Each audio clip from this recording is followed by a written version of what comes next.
Kini kita sampai pada soal nomor 11, yaitu tentang kualifikasi atau gelar akademik yang sudah Anda peroleh sebelumnya.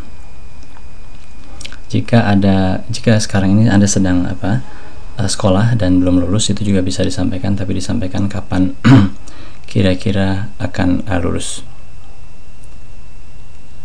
Pertama, kualifikasinya, misalnya jadi harus dimulai dengan, harus dimulai dengan yang tertinggi ya, jadi starting with the highest. Kalau contohnya saya misalnya nama kualifikasinya Master of Engineering gitu. Itulah termasuk postgrad dalam kurung S2 di sini. Universitasnya di University of New South Wales, state atau provinsinya NSW atau New South Wales, country-nya Australia. Kemudian language of instruction-nya English. Start date-nya itu Maret 2004 gitu ya. Kemudian GPA-nya ini juga tergantung, kalau misalnya di New South Wales itu tidak pakai GPA. Kemudian berapa yang kalau ada itu berarti berapa yang diperoleh, maksimumnya berapa. Kemudian kapan tamatnya. Statusnya complete dalam hal ini. Nah, kalau kualifikasi yang kedua, saya akan pakai sarjana teknik atau Bachelor of Engineering. Levelnya itu S1 atau undergraduate, Universitas Gadjah Mada di Yogyakarta, Indonesia. Language of instruction-nya Indonesia. Start date-nya Agustus 96, berakhirnya 2001, Mei 2001. Kemudian GPA-nya berapa, IP-nya, kemudian maksimalnya 4, ke statusnya complete.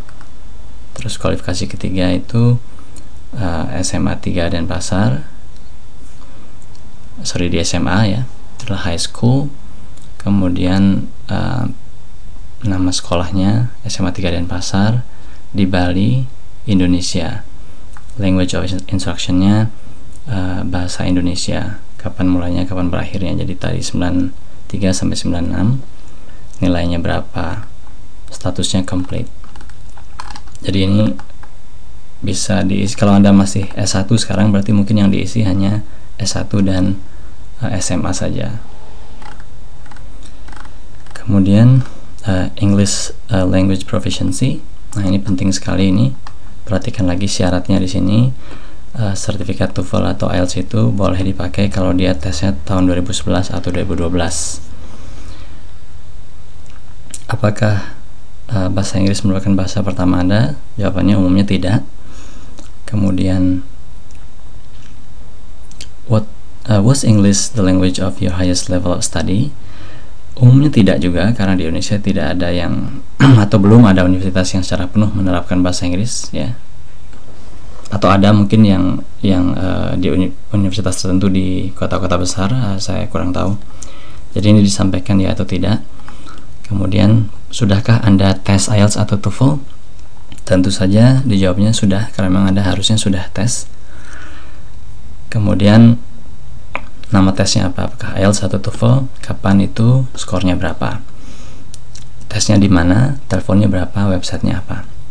Nah, ini penting karena tidak semua institusi yang penyelenggara tes itu diakui oleh ADS. Jadi ini penting, nama pusat atau tempat tesnya. Nah, tapi jika Anda belum tes atau sudah tes tapi belum ada hasilnya, tapi deadline ADS-nya sudah dekat atau sudah lewat, Anda silahkan, berarti ini Anda bisa saja menyerahkan aplikasi dulu tanpa IELTS atau tanpa TOEFL, tapi nanti di sini disampaikan kapan kira-kira hasil tes itu ada. Atau tes name-nya apa? Apakah IELTS atau TOEFL gitu ya. Umumnya kalau begini kejadiannya, Anda akan sampaikan kepada penyelenggara tes agar langsung mengirimkan hasil tes itu ke ADS. Kemudian computer literacy, kemampuan Anda menggunakan komputer. Are you a computer literate? Umumnya jawab iya, karena paling tidak kita bisa operating system, bisa word processing atau spreadsheet, misalnya Excel gitu ya. Kemudian seberapa sering Anda menggunakan PC? Kalau zaman sekarang saya yakin jawabannya adalah daily, atau setiap hari gitu ya. Contohnya Anda sekarang nonton ini di YouTube gitu menggunakan PC atau mungkin bahkan tablet gitu ya. Do you have experience with the following software? Word processing, saya kira iya. Database, access, mungkin tidak semua, tapi saya kira kebanyakan orang iya. Presentasi ini kemungkinan besar iya. Browser, hampir setiap orang iya. Spreadsheet, Excel, ini kemungkinan besar iya juga. Operating system saya kira pasti, karena kita kalau menggunakan komputer pasti menggunakan operating system Windows, Mac.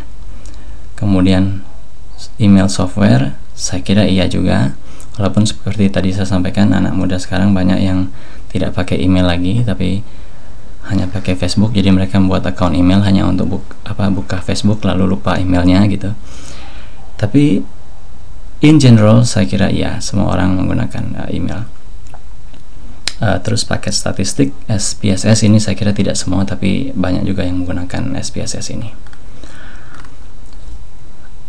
Computer training details, apakah Anda pernah kursus komputer? Sampaikan saja kalau memang sudah pernah, tapi ini tidak akan mempengaruhi penilaian kalau menurut saya, karena pada dasarnya Anda sudah katakan di sini apa yang Anda mampu lakukan gitu. Nah, pekerjaan Anda sekarang bisa juga termasuk pekerjaan volunteer, menjadi sukarelawan gitu, walaupun Anda tidak digaji. Misalnya membantu sebuah yayasan, Anda bisa sampaikan di sini. Nah, jangan lupa harus menyertakan CV terbaru. Posisi Anda apa? Misalnya kalau saya posisinya adalah lecturer atau dosen, organisationnya Universitas Gadjah Mada, level posisinya sebagai teaching staff gitu, atau staff pengajar. Kemudian kapan mulai menjadi pekerja di sana, misalnya kalau saya tahun 2003 gitu ya, atau 2002 akhir.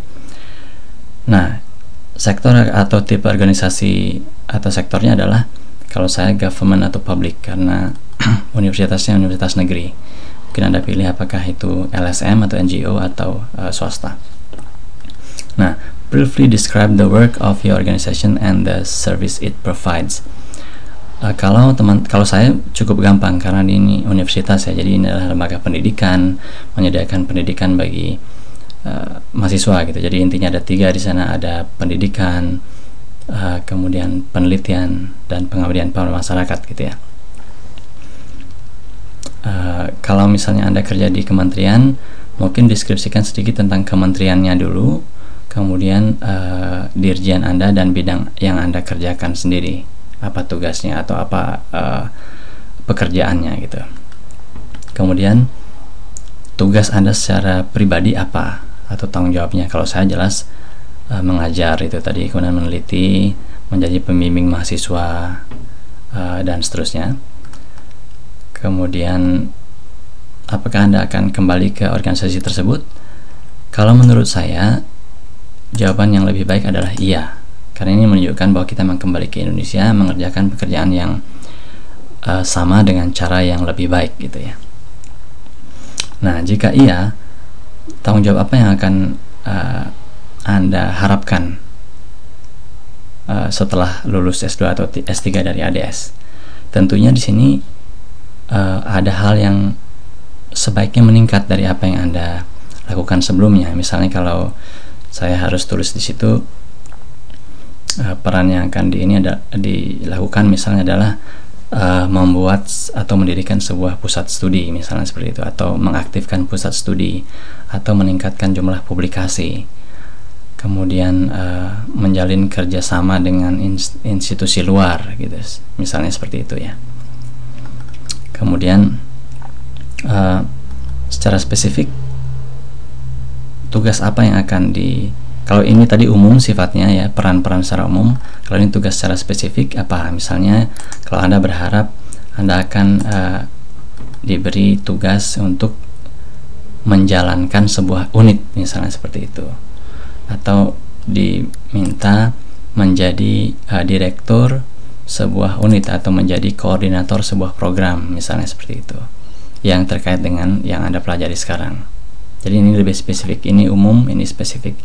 Kalau role-nya ini mungkin bisa misalnya dengan membantu memfasilitasi kerjasama institusi Anda dengan institusi luar, itu masuk role. Kemudian kalau tugas secara spesifik misalnya adalah katakan mengontak gitu ya,